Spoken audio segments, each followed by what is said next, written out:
sometimes you wonder what type of, how Nigeria manages its foreign trade relations with countries within the African continent, with a number of news, sometimes very disturbing, about how Nigeria's businesses and traders are treated in other climes. So we had a recent issue in neighboring Ghana where Nigerian traders protested how they've been treated by the authorities in the West African country. So let's get a bit of a sense of where we are, what do they really want from the Nigerian authorities. We're back live to our Abuja studios when Ken Okoha is joining us. He's the president of the International Association of Nigerian Traders. Mr. Ken, it's good to see you. Good morning. Welcome to the program. The first question is, what key issues do your members, what key issues do they face as they do their business outside the shores of this country? All right, thank you very much, Mofei. I think there are quite a number of issues that we face across the shores of this country doing business. And one of them is that there is a sheer kind of envy on Nigerians doing business. Of course, we know that Nigerians are enterprising.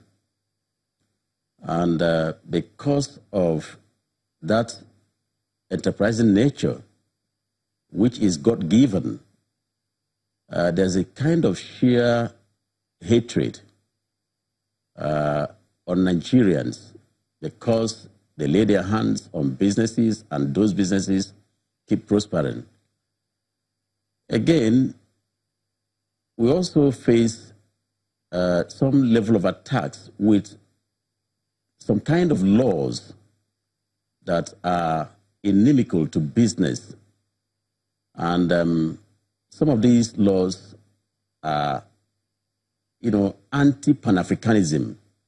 And I am saying this because of what is happening across Africa, where many of our members and colleagues are doing businesses, be it in South Africa, or in Kenya, or in Cote d'Ivoire, be it in Ghana of recent, where we are facing xenophobic attacks on our businesses and our people. And I think that it's utter kind of hatred on the people. And that's why even some of the laws are enacted to curtail the activities.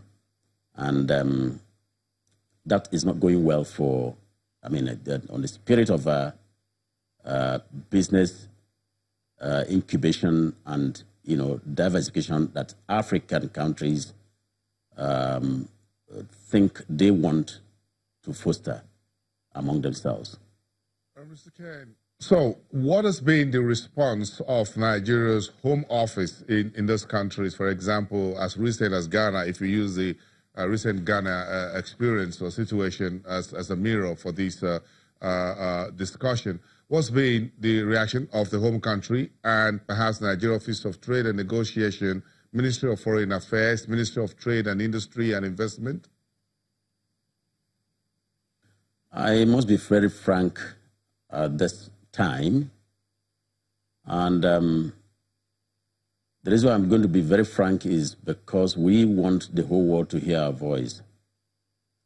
Quite frankly, we sent a petition to the president, and yesterday we had a meeting with the senior special assistant to the president on diaspora and diaspora matters and foreign affairs, which was, who was delegated by the president to meet with us and look at the issues. And there, to that extent, we commend Mr. President. We also recall that Mr. President called His Excellency, the President of Ghana, on the sidelines of the United Nations General Assembly meeting that just concluded in New York. And the Ghanaian president promised that he would take care of all of this and address the matters and ensure that the shops of Nigerians are opened. Over 400 shops belonging to Nigerians about 427 specifically, are under lock and keys, and have remained under lock and keys up to this moment. But the point is that whereas the Nigerian High Commissioner in Ghana has been doing everything, in fact, he is the Nigerian that we must all commend. He has done everything possible. He keeps doing everything possible, moving from Nigeria to Ghana, calling meetings, helping us, sorting things out, pushing. And unfortunately, within here, our parent ministry, even when we have written to them severally, has not even found time to respond, not even to call us for a meeting. It's so sad. And, you know, but we feel that since the president himself has taken up the matter, well, it means that something is being done at that level.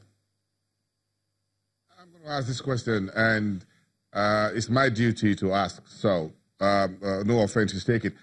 Are you Nigerian traders and businessmen law-abiding in those countries where you do business? Are you always law-abiding? I want to put it to everybody that, you know, in all the countries where we do businesses, in all the countries where we have our members, you cannot fault any of our members. In fact, that's one of the things that we have presented before Ghana and the Ghanaian authorities. Fault any of our members. And if there is anyone who is going against the law, of course, the arm of the law is there to catch up with that person. Deal with that person according to the law. But when you bring up fictitious, you know, kind of emblems to hang the people, and of course, we need to also look at the genesis of this particular issue. Look at the Ghana problem, for instance. This dates back to 2007. And this is what many people do not understand. This issue today dates back to 2007, when the Ghana Investment Promotion Center came up with a law, then an act of the Parliament, Act 478, JPC Act 478 of 1994, and they said, look, for you to do business as a foreigner in Ghana, you must have a startup capital or investment capital of about $300,000, not less than $300,000. And then we questioned the rationale of that particular law. First of all, for us as Nigerian traders, we are not foreigners in Ghana. Courtesy of the protocols signed by all the 15 member countries of ECOWAS, we are not deemed as foreigners. And of course, you see that as a Nigerian citizen today, if you look at your passport, the first thing you see there is ECOWAS logo, ECOWAS emblem. Before you open the first chapter, the first page, and you now see the Nigerian emblem or the country, specific country's emblem. And that shows you that you are not a citizen of Nigeria, regarded as a citizen of Nigeria, stricto sensu, but a citizen of ECOWAS. And that's why even in the laws of ECOWAS, it is said that you are a community citizen. Now, if I am a community citizen, am I therefore a foreigner in Ghana? The answer is no. Now, secondly, looking at the protocols signed onto by these 15 member countries, the Protocol on the Rights of Free Movement, number one. The Protocol on the Rights of Establishment, number two. The Protocol on the Rights of Residence, number three. All these three protocols enshrined within the ECOWAS Treaty classifies every citizen of ECOWAS as a community citizen. Therefore, I am not a foreigner in Ghana. Neither is a Ghanaian a foreigner in Nigeria. But when the parliament enacted such a law that says if you are a foreigner, and then they are now looking at a Nigerian as a foreigner, we had an issue there. And so, if you permit me, we moved and presented a letter of protest to that effect to the ECOWAS Parliament as at then, to the Nigerian government as at then, to ECOWAS Commission as at then, and all of these institutions moved to Ghana and calmed down the nerves. And we thought that everything had been sorted out.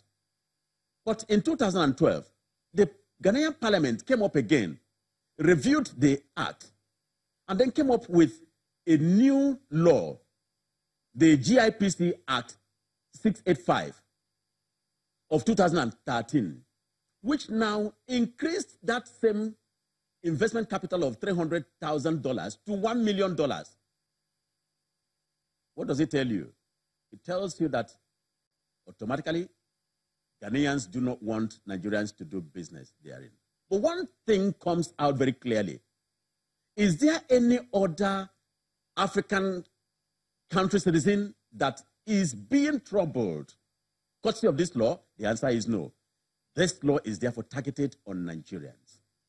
Check out today, as we're speaking, of the 427 shops that are under lock and key in Ghana for over 3 months now, 3 months and about 7 days. Nigerians have lost about 2.7 billion naira. An estimate of about 580, close to $580 million cumulatively. Are there other African citizens whose shops are locked? Are there not Senegalese in doing business in Ghana? Are there not Sierra Leoneans? Are there not Liberians? Are there not Ivorians? Are there not Malians? Why are their shops not locked? Are there not, Chinese who are major stakeholders in the business sector in Ghana? That tells you absolutely that the target is to liquidate Nigeria. And if you look at that kind of law, it shows practically that we are not wanted in Ghana. And it's unfortunate that, the Ghanaian, people, if you look at the history of Pan-Africanism, this was started by the Kwame Nkrumah of Ghana. The Lagos Treaty, which resonated to the ECOWAS today, was started by Kwame Nkrumah. So the spirit of Pan-Africanism is being flogged out of Ghana. So that's what we see today that is happening. Thank you. Mr. Ken Ukawa, thank you very much. The president of the National Association of Nigerian Traders, thank you very much for bringing us up to speed on what is happening in Ghana and, of course, a bit of that in other African countries, Nigeria's trade relations, and, of course, what the Nigerian authorities are currently doing, meeting with your members yesterday to resolve this particular situation. Thank you very much for your time live from our Abuja studios. When we come back after the break, we'll take a look at the fixed income market. Let's chase the yield curve via the FMDQ OTC Securities Exchange. We'll be going down there for a look at yesterday's bullish session for bills and bonds. But what else is there making the headlines this Wednesday? Let's track that for you in 2 minutes. We'll be right back.